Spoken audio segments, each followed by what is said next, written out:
बिस्मिल्लाहिर्रहमानिर्रहीम। बाब अलामत नबूवत जे अलामतन जो बयान। हज़रत अनस रज़ी अल्लाह तआला अन्हु खां रिवायत आहे त नंढपिण में रसूलुल्लाह सल्लल्लाहु अलैहि वसल्लम जिन वटि जिब्राइल अलैहिस्सलातु वस्सलाम आयो। उन वक़्तु पाण ॿारनि सां खेॾी रहिया हा। हज़रत जिब्राइल अलैहिस्सलातु वस्सलाम खेनि पकिड़े ज़मीन ते लेटायो, संदन दिलि खे चीरियो ऐं दिलि मां गोश्त जो कुझु हिसो कढी चयईं त हीउ शैतान जो हिसो आहे। पोइ संदन दिलि खे सोने थालीअ में रखी ज़मज़म जे पाणीअ सां धोई पंहिंजे जाइ ते रखी सीने खे बराबरि करे छॾियईं। ॿार पाण सॻोरनि जे माउ ॾांहुं डोड़ंदा आया ऐं चयऊं त मुहम्मद सल्लल्लाहु अलैहि वसल्लम खे क़त्ल कयो वियो आहे। माण्हू वटि आया ऐं संदसि रंग मटियल हो। अनस रज़ी अल्लाह तआला अन्हु चवे थो त मूं पाण संदन सीने में सुईअ सां सिबण जा निशान ॾिठा। हज़रत जाबिर बिन समूरह रज़ी अल्लाह तआला अन्हु खां रिवायत आहे त रसूलुल्लाह सल्लल्लाहु अलैहि वसल्लम जिन फरमायो त मां उन पत्थर खे अॼु बि सुञाणा थो जेको मके में मुंहिंजे नबी थियण खां अॻु मूंखे सलाम कंदो हो। सुभान अल्लाह। हज़रत अनस रज़ी अल्लाह तआला अन्हु खां रिवायत आहे त मके वारनि पाण सल्लल्लाहु अलैहि वसल्लम सॻोरनि खां कंहिं निशानी ॾेखारण जो सुवाल कयो त इशारे सां चंड खे ॿ टुकर करे ॾेखारियाऊं ऐं माण्हुनि जबल हिरा वटि चंड जे ॿिन्ही टुकरनि खे ॾिठो। हज़रत बिन मसऊद रज़ी अल्लाह अन्हु खां रिवायत आहे त चंड ॿ टुकर थियो, जिन मां हिकु टुकुर जबल ते, ॿियो टुकुर जबल खां हेठि लही वियो। काफ़िरनि खे फरमायो त शाहिद रहो। हज़रत अबू हुरैरा रज़ी अल्लाह तआला अन्हु खां रिवायत आहे त अबू जहल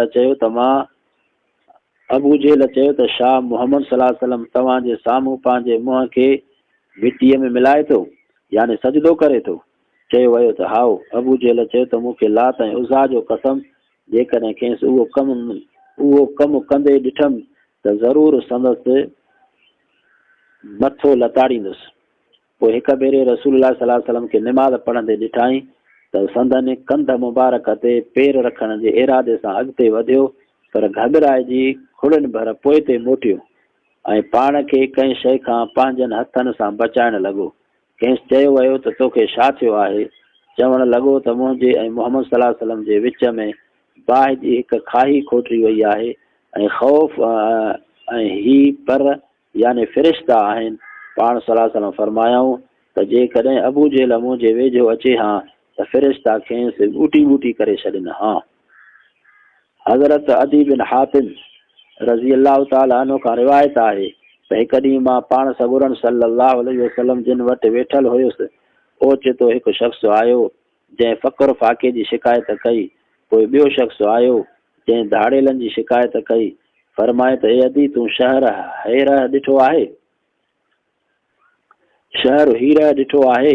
जेकॾहिं तुंहिंजी उमिरि वॾी थी त हिकु औरत खे ॾिसंदे जेका हीरह खां हली बैतुल्लाह शरीफ़ जो तवाफ़ कंदी ऐं अल्लाह खां सवाइ कंहिंखां न डिॼंदी।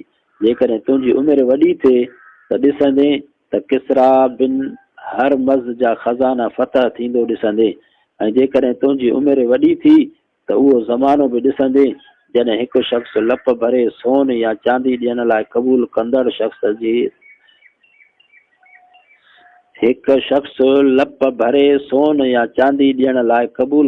शख़्स खे तलाश कंदो, पर खेसि वठंदड़ को बि न मिलंदो।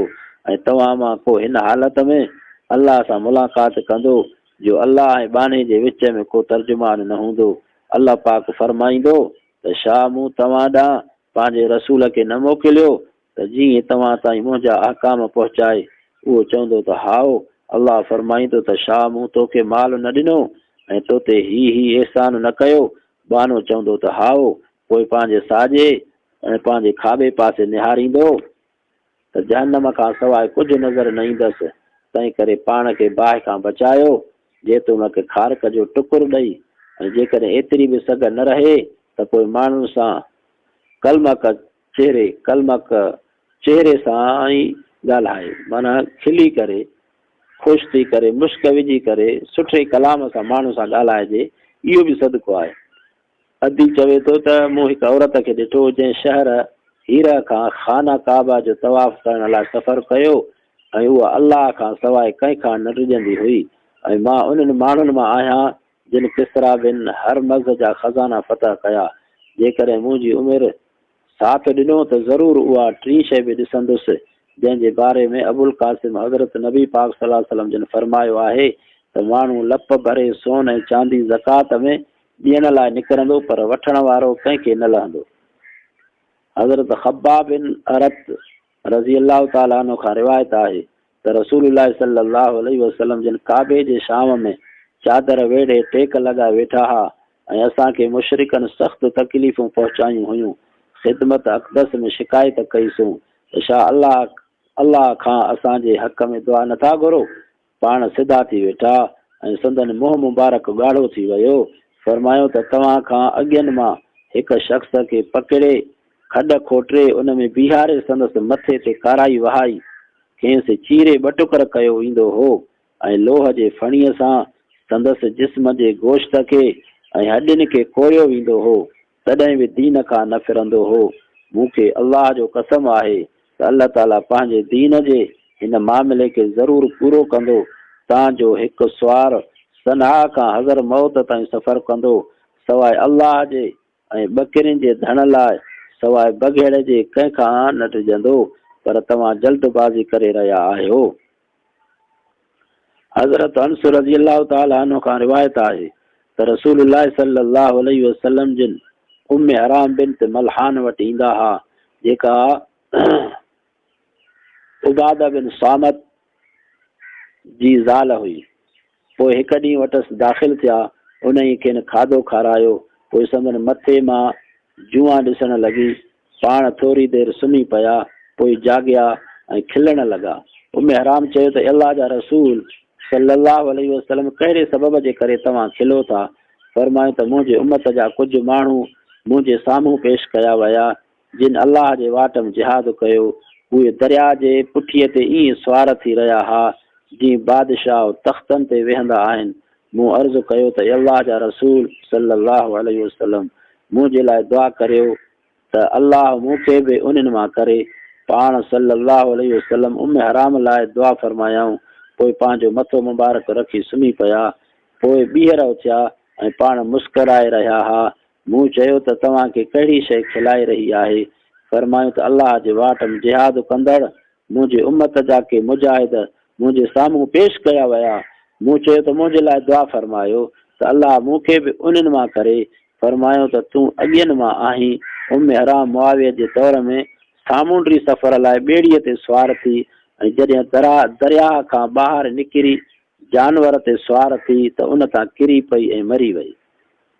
यानी इनखे बि जिहाद जो सवाबु मिलियो, जो जिहाद जे नियत सां ॿाहिरि निकिती, पोइ जानवर तां किरी वीचारी जो मौत थी वियो। इन्ना लिल्लाह।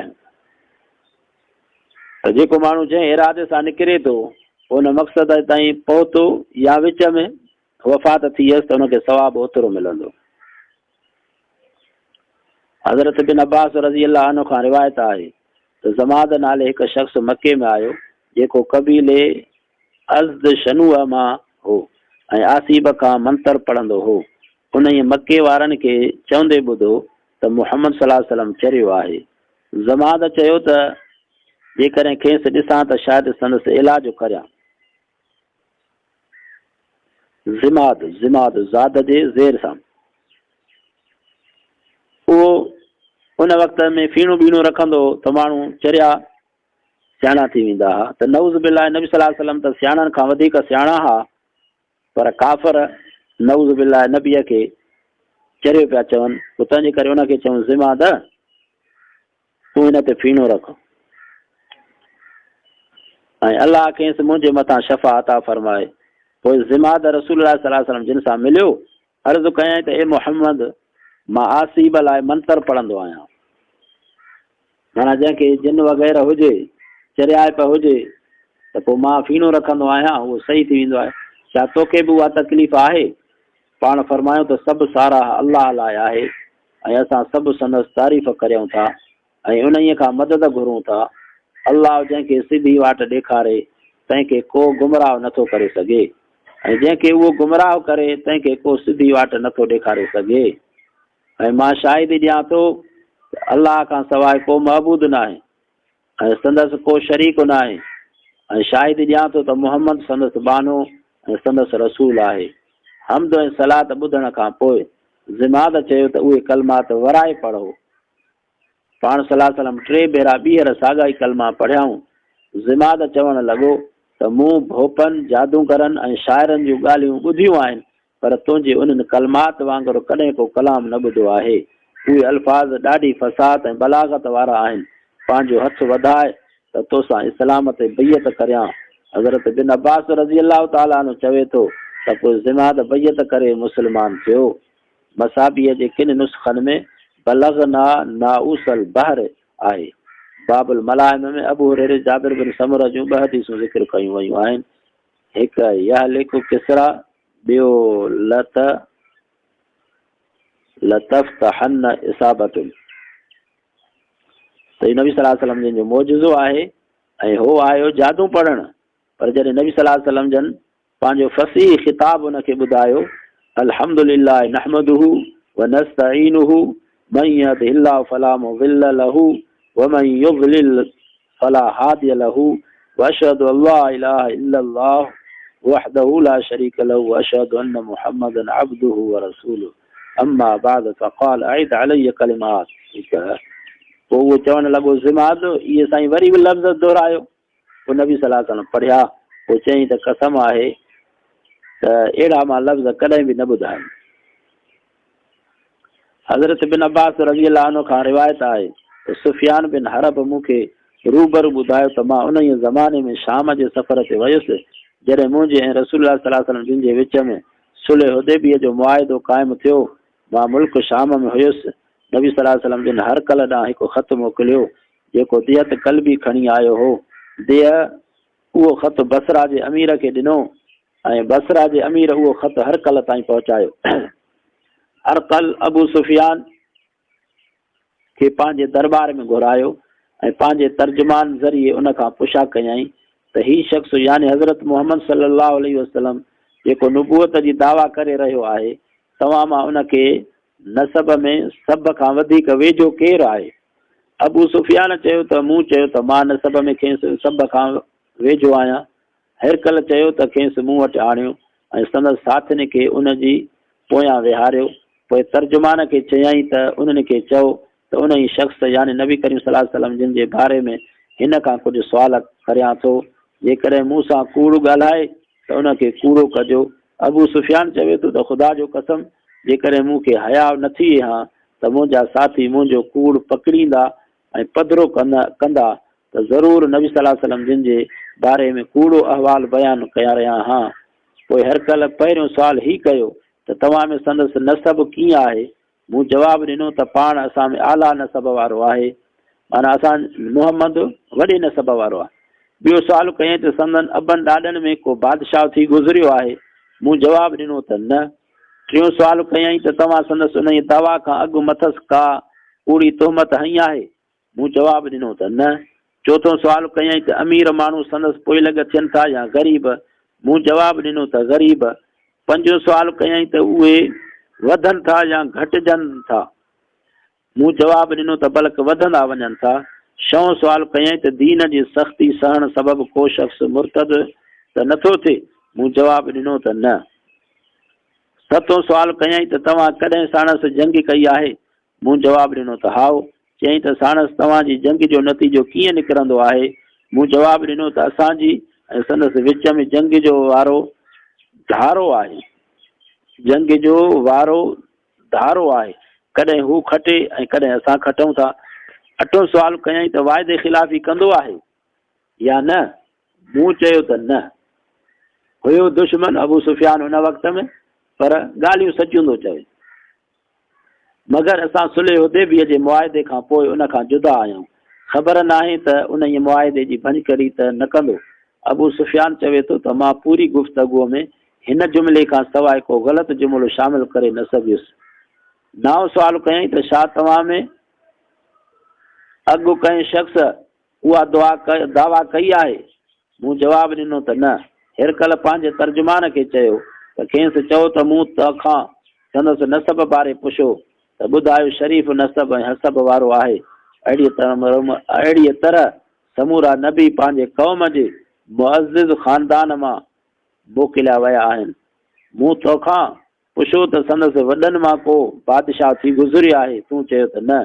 तॾहिं मूं सोचियो त जेकॾहिं संदसि वॾनि में को बादशाह थियो हुजे हा त सम्झा हा त हीउ शख़्स बि साॻी तरह पंहिंजनि वॾनि जी बादशाहत हथु करणु घुरे थो। मूं तोखां सुवालु कयो त वॾा माण्हू संदसि ताबेदार थियनि था या मिसकीन? तूं ॿुधायो त हुनजे पैरवी कंदड़ कमज़ोर ऐं ज़ईफ़ माण्हू आहिनि। पैगंबरनि जा ताबेदार अहिड़ा ई माण्हू हूंदा आहिनि। मूं तोखां पोइ सुवालु कयो त उन जी दावा खां अॻु तव्हां मथसि का कूड़ी तोहमत हणी आहे? तो बयानु कयो त न। मूं उन्हीअ मां ॼातो त जॾहिं हीउ शख़्स माण्हुनि ते कूड़ नथो हणे त छा अलाह जे मथां कूड़ मढ़ींदो? मूं तोखां पुछो त दीन में दाख़िल थियण खां पोइ को शख़्स नाराज़ थिए उन खां फिरी वञे थो? तो बयानु कयो त न, उहा ई ईमान जी हालत हूंदी आहे। मूं तोखां पुछो त मुस्लमान वधनि वेझनि था या घटंदा वञनि था? तो चयो त बल्कि उहे वधंदा वञनि था। हक़ीक़त में ईमान जी उहा ई हालत हूंदी आहे तव्हांजो पंहिंजे पुॼाणीअ ऐं पूरत खे पहुचे। मूं तोखां पुछो त तव्हां कॾहिं साणसि जंग कई आहे? तो बयानु कयो त असांजे ऐं संदसि विच में जंग जो वारो धारो आहे। कॾहिं हू खटे थो, कॾहिं असां खटूं था। पैगंबरनि खे ईअं ई आज़मायो वेंदो आहे। आख़िरकार फतह संदनी थींदी आहे। मूं तोखां पुछियो त छा पाण वाइदे भञकड़ी कंदो आहे? तो बयानु कयो त न, ऐं नबी सगोरा वाइदे जी भञकड़ी न कंदा आहिनि। मूं तोखां पुछियो त छा उन्हनि मां कंहिं अॻ में बि अहिड़ी का दावा कई आहे? तो चयो त न। जेकॾहिं उन खां अॻु को माण्हू उहा दावा करे हा त मां हूं त चवां हा त हीउ बि अहिड़ो ई शख़्स आहे जेको अॻ में चयल हिकु ॻाल्हि खे वरजाए रहियो आहे। अबू सुफ़ियान चयो त हिरकल पुछो त तव्हांखे कहिड़नि कमनि जो हुकुम करे थो?